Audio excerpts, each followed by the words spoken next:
Yeah. Yeah. It's always something, huh? Yeah, it is.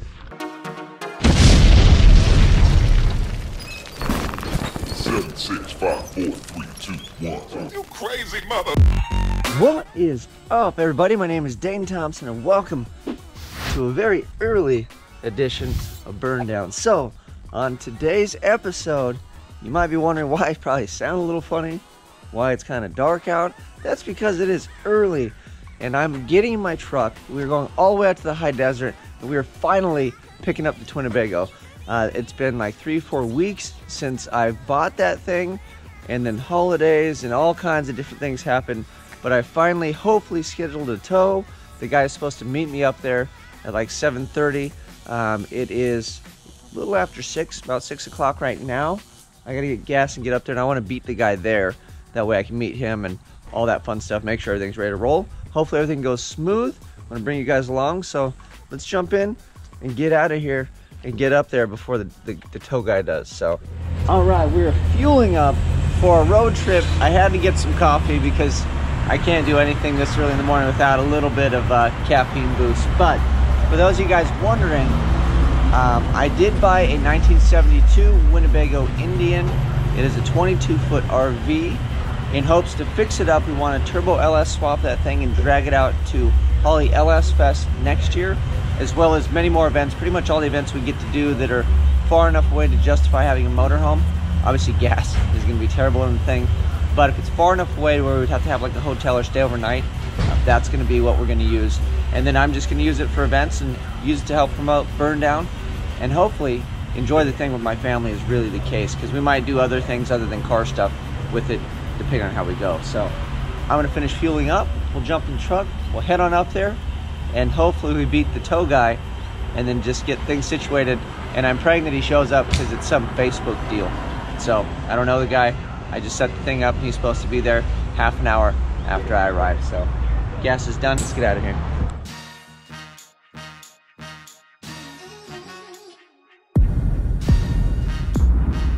Well, since we are stuck in traffic, real quick, I figured I'd address a question that some of you may or may not be having. And that's, hey Dane, why didn't you just drive the thing home? Why'd you wait 3 or 4 weeks and have some guy tow it? Why don't you just fix it and roll that baby home? Well, if you look here, I don't know if you can see it up there. That's called the Cajon Pass. And what that is, it's a pretty steep grade, pretty big ass hill.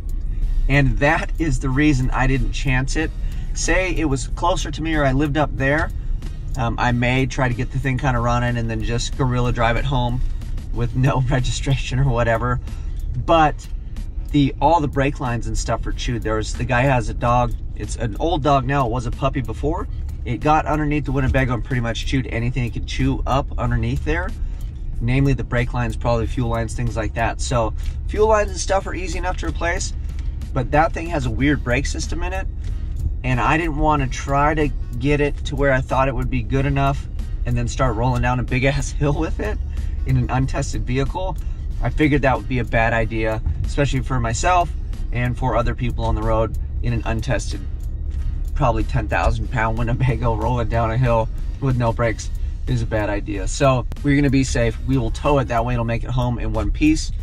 And then I will revamp the brake system and we could test them on flat ground in a driveway and just kind of sneak around a neighborhood in the beginning versus a roller coaster of a giant mountain. The vacuum brake setup, but it's like a dual master system and it's really odd and it's kind of a pain in the butt. That's why I was like, no, not dealing with that, let's just tow it. So now that's how you load a mattress truck. They got that thing so full, the doors open and they got straps. I don't know if you guys, yeah, look, they got straps holding the freaking mattresses from flying out of that truck. All right, dude actually beat me here because he lives up here.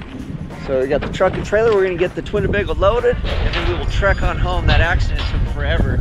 It all worked out though because he literally showed up just before I did. So perfect timing. Get the thing loaded and get on the road. All right, here we go. First drive. I get to drive it. He's gonna pull it up the ramp. It's like driving a bus. Here we go. I hope I'm centered because he's not telling me nothing, but we're rolling. Ooh. See, that's a big winch and that thing's struggling. Oh.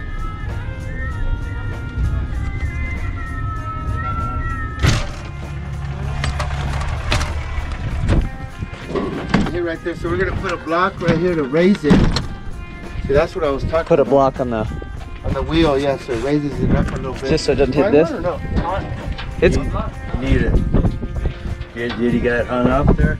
Yeah, we just need a block to lift it so it lifts it up over this. Yeah. The ass end is coming up. Yeah, just I can watch it. Stop. Yeah.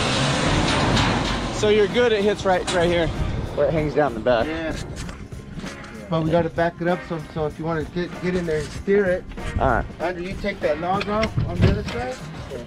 This is okay to your right. To your left. More.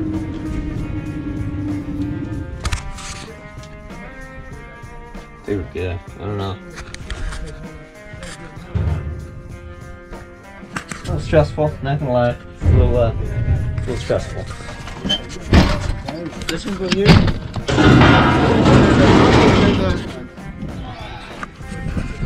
There's some big ramps, dude. It's all the stuff that your dog or whoever chewed up. Right, there she is, probably limpy. I'll get out. Woo! No idea if that's legal to tow. I don't think you can tow like that, but we're good. I'm excited. We are rolling home. We got the Winniebego loaded up fairly easily. I was trying to film it getting loaded, but I ended up having to drive it and steer it. So we got it loaded, and then the only small issue we had is the step to get into the Winniebego. Didn't really want to clear the fender on the trailer, so we threw some boards on it. And so I'm a little concerned when we get home with it rolling backwards because it has to roll back over the boards to clear that step. But the guy is rolling. I got stuck behind some traffic. I can't even see him. So he is cruising. The Winniebego's on its way home. When I catch up, we will film that thing rolling in all its majesty. This is probably the fastest that thing's ever been because I'm trying to catch up to him and he's already hauling butt. So I will film it when we catch up, and then we were going home. We'll cut to when we get that thing home. I'm excited. I am so excited to get this thing home. It's not even funny. Can't wait to get working on it.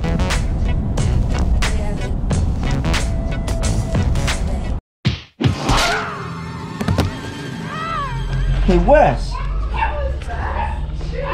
That guy was rolling. Hey, buddy. You want to go see the Winniebego? Huh? You want to go see it? Gotta go put shoes on. Go put shoes on. We gotta unload it.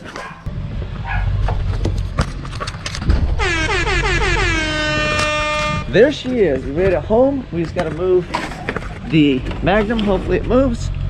And then open the gate. Put her in her home for a while. Sometimes you gotta ride on top of the Winniebego and hold the cable line.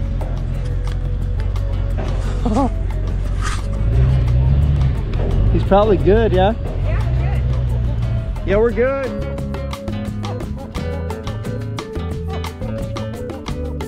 Well, look it. The Winniebego is in its final resting place, at least for a little while, until we're up and running again. The only dilemma is it's not close enough here and it's at an angle, so I don't have enough room to get my trash cans back over here. So we'll have to adjust that. Obviously we're not pushing this by hand, so I'll have to probably get my truck and rope it up and pull it back and forth with the help of my wife, but we'll get it situated, and once we get it moved over in its resting place, I will go inside, or we can go inside and kind of go over the plan and really kind of thoroughly look at stuff. It's always awkward to try to film and talk, and then you got a guy that you're not trying to get on camera and you're at his house, and then I don't want to waste people's time. So now that it's here, once we situate it, we can talk all we want about it because it's going to sit here until I fix it. So I'll get it all moved, and then we'll jump back on here. We'll get inside and I'll show you guys around. Check it out, we are victorious. I got my truck and I had my wife drive that, and we moved it back and forth till we got it closer to the gate, or the actual fence line, I should say, not gate. And we moved it far enough that the back gate still shuts, and then I got enough room for the cans, because we have horses and there's manure cans that have to come to the street every Sunday. So as long as those can get by, this thing can go on jack stand. So this is where it's probably gonna live for a while. But let's go inside and I'll show you guys around a little bit. You gonna show everybody around? All right, jump in there, buddy.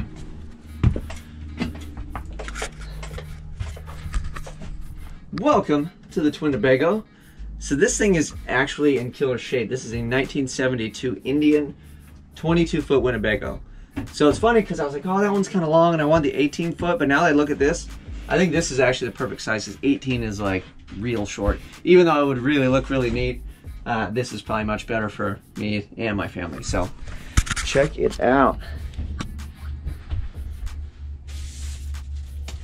You know, these old school gauges. Tamp.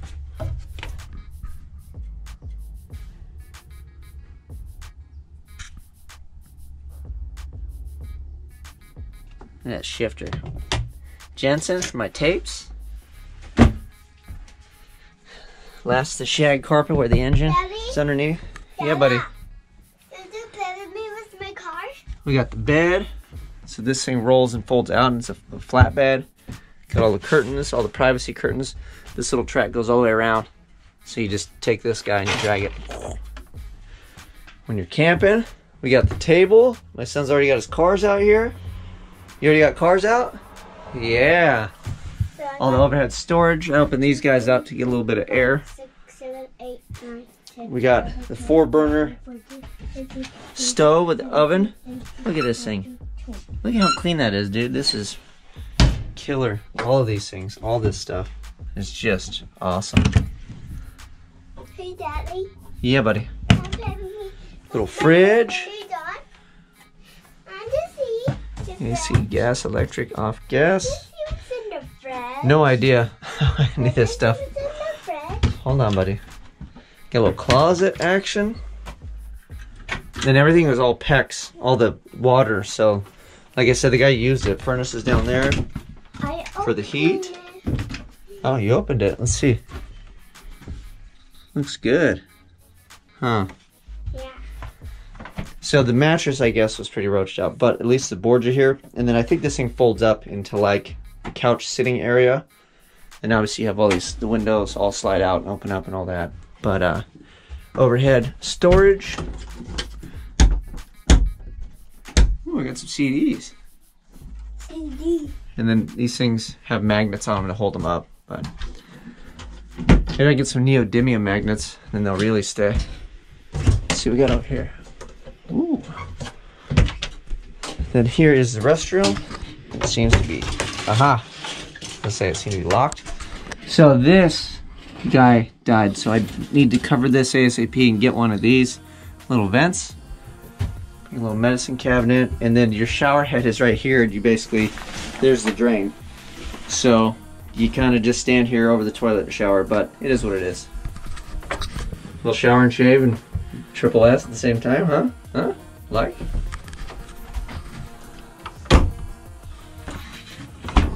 So, that is a look at the Winniebego. We are going to twin turbo LS swap it. I think I'm going to swap the axles out because that's a weird lug pattern on those wheels.